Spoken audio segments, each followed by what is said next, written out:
ketemu lagi bersama saya Sari Purati dalam program Lensa Pendidikan. Meskipun kondisi cuaca sangat tidak bersahabat, tapi tim Lensa Pendidikan sudah sampai di SDN Pakong 2. Sekolah ini banyak sekali menorehkan prestasi, walaupun berada di wilayah pedesaan, tapi tidak kalah bersaing dengan yang ada di perkotaan. Mau tahu potensi apa saja di sini? Ikuti saya, Sari Purati, dalam program Lensa Pendidikan.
Assalamualaikum warahmatullahi wabarakatuh. Tretan Radar Madura TV, ketemu lagi bersama saya Sari Purati dalam program Lensa Pendidikan. Dan hari ini saya sudah berada di SDN Pakong 2. Dan luar biasa sekali tuan rumah yang sudah menyambut kita tim Lensa Pendidikan. Walaupun kondisinya tadi sampai di sini ternyata hujan deras sekali, tapi semangat warga sekolah SDN Pakong 2 ini mengenalkan tim Lensa Pendidikan ke lingkungan sekolah sangat luar biasa. Di samping saya sudah ada Bapak Syaiful Rahman SPD MMPD selaku Kepala Sekolah Pakong 2. Assalamualaikum warahmatullahi wabarakatuh, Bapak. Waalaikumsalam warahmatullahi wabarakatuh. Pak Syaiful, boleh disapa dulu Tretan Radar Madura TV. Terima kasih. Assalamualaikum. Saya ucapkan selamat datang, ahlan wa sahlan, marhaban bikum, welcome to SDN Pakong 2. Oh, paket lengkap sekali, ya? Tretan. Alhamdulillah lengkap ya. Jadi dari yang disampaikan, sapaan yang disampaikan Pak Syaiful, sudah bisa dilihat sendiri Tretan. Bagaimana SDN Pakong 2 ini memperkenalkan dirinya kepada Tretan Radar Madura TV. Pak Syaiful, apa kabar? Alhamdulillah, tabarakallah, sehat Ibu. Ya, ini kondisinya hujan tadi. Ya. Kita tim Lensa nyampe ke sini udah diguyur hujan, tapi semangat anak-anak luar biasa sekali. Alhamdulillah. Pak Syaiful, kalau boleh dikenalkan pada Tretan Radar Madura TV dalam program Lensa Pendidikan ini, seperti apa sih SDN Pakong 2 ini? Ya, baik, akan saya sampaikan. Sebetulnya awalnya SD ini bukan namanya SD Pakong 2, Mas. Oh iya. Tapi SD ini awalnya itu namanya SD Sumber Bungur. Sumber Bungur tahun berapa itu? Itu tahun 56. Tahun 56 itu dibangun gedung di sini, lalu tahun 58 baru siswa-siswa yang dari Sumber Bungur itu dipindah ke sekolah ini.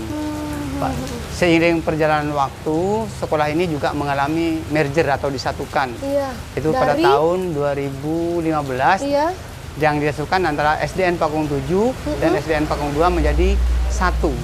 Nah, Pakong 7 dan Pakong 2? Iya, disatukan. Sekarang ini namanya SDN Pakong 2. Jadi lahan ini berdiri di atas lahan SDN Pakong 7 dan Pakong 2. Betul. Kemudian di merger tahun 2015. Ya, tahun 2015. Pak Syaiful sendiri di sini menjabat sebagai kepala sekolah sejak kapan? Saya mendapatkan amanah dari pemerintah itu tahun 2017. Jadi tahun keempat insya Allah hari ini saya memimpin lembaga ini. Sebelumnya? Sebelumnya saya guru. Guru di sini? Guru di sini, ya. Guru di sini kemudian menjadi kepala sekolah di sini. Begitulah. Tentunya Pak Syaiful paham betul kondisi Pakong 2. Iya. Apa yang Pak Syaiful lakukan untuk Pakong 2? Begini, kebetulan saya juga asli sini ya. Iya. Tempat kelahiran saya di sini, ya, putra daerah di sini. Tugas kami itu hanya apa, Mbak Saria? Bagaimana anak-anak itu bisa mengembangkan minat dan bakat anak-anak itu. Di tahun kepemimpinan saya itu saya observasi dulu, dipetakan dulu apa keunggulan dan kelemahan sekolah saya.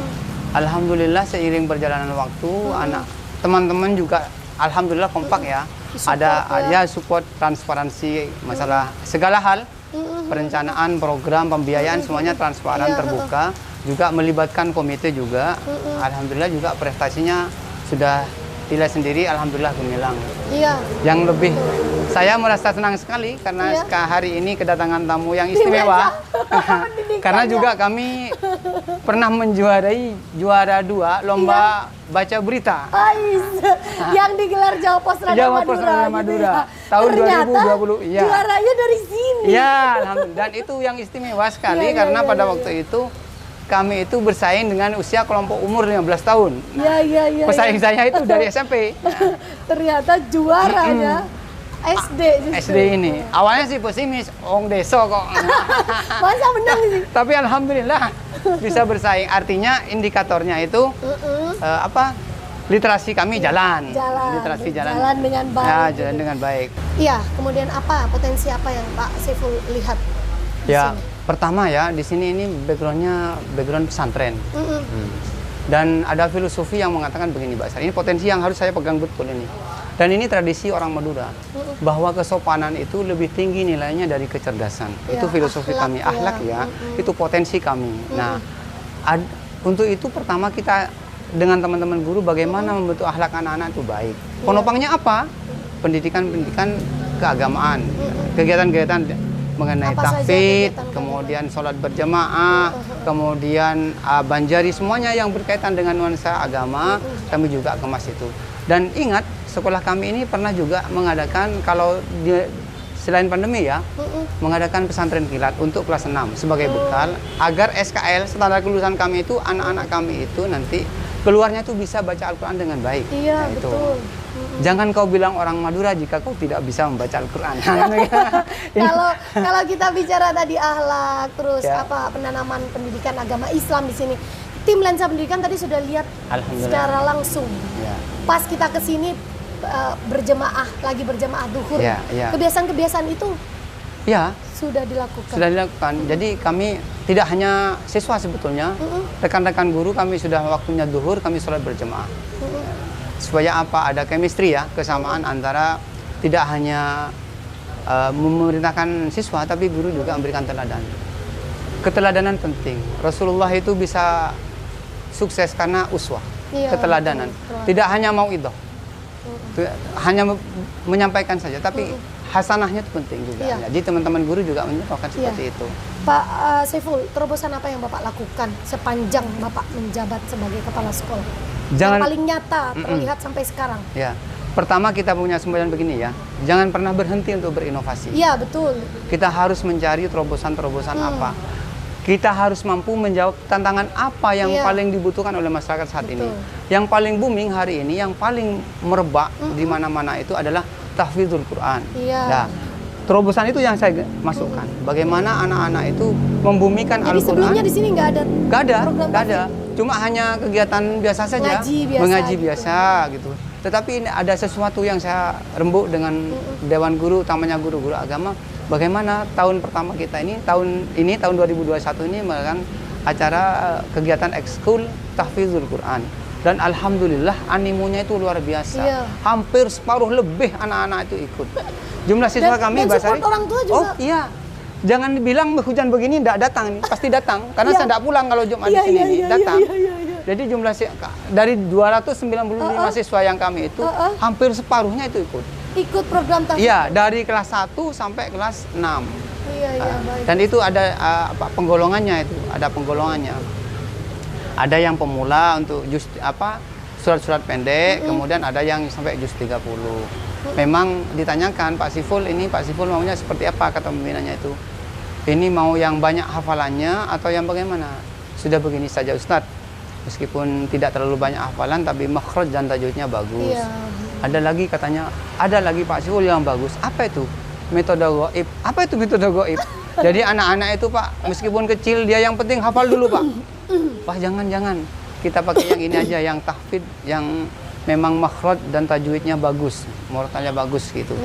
Selain itu kalau untuk program digitalisasi sendiri untuk kita program KBM di sini. Iya. Nah ini juga begini ya. Kita ini memang harus terus bergerak. kalau pembelajaran tidak menggunakan digitalisasi itu Iya. terasa hampa kita ini. Iya. Dan Sudah zamannya. sudah zamannya, Iya. suatu keniscayaan gitu, Iya. kewajiban bagi kita itu untuk memunculkan itu supaya lebih menarik dan atraktif itu. Dan sekolah kami ini sudah berusaha memenuhi standar pelayanan minimal. Di kelas tinggi kami sudah terpenuhi LCD semuanya sudah. Dan perlu saya sampaikan juga ada kelas untuk komputer. Anak-anak mengenal IT sejak awal.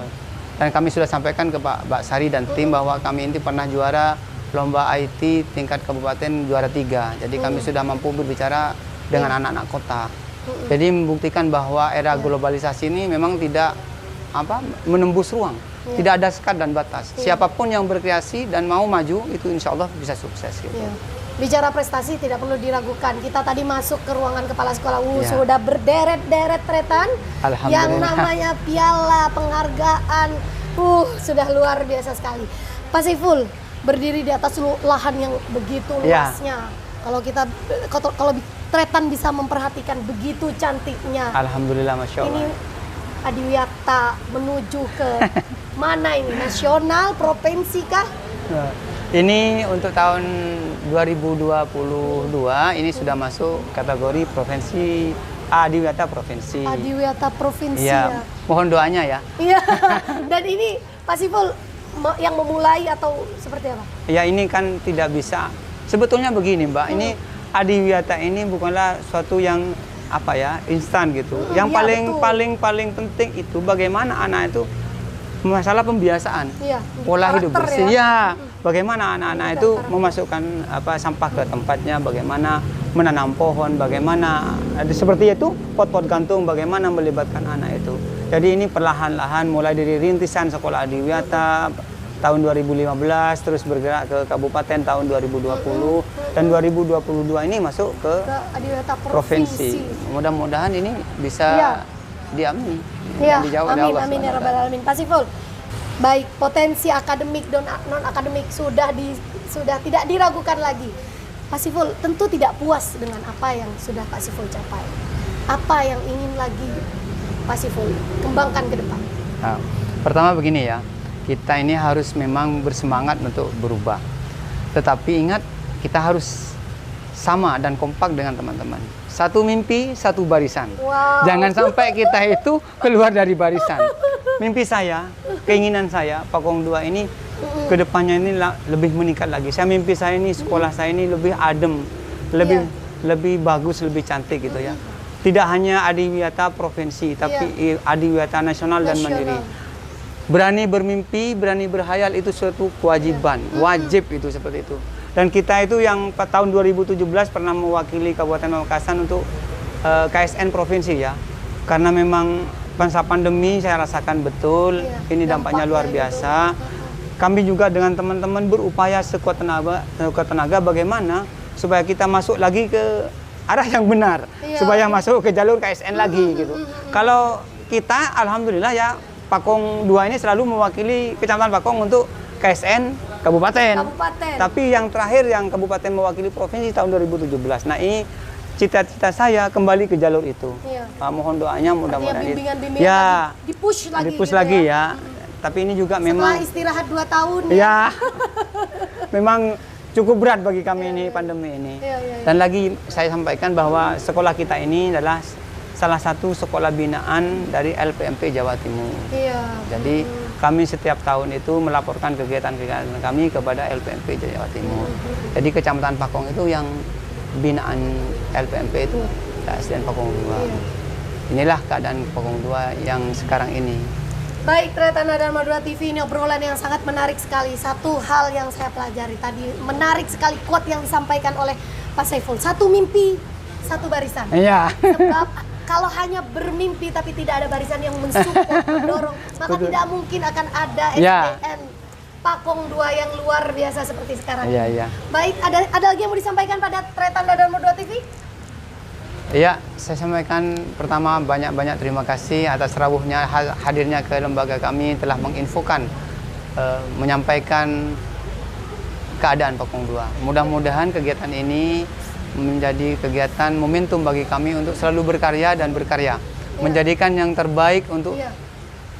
Kota Pendidikan Pamekasan ke ya, supaya tetap receh Pejeh. peceh tor parcuke. Masya Allah, Gitu ya. tabarakallah.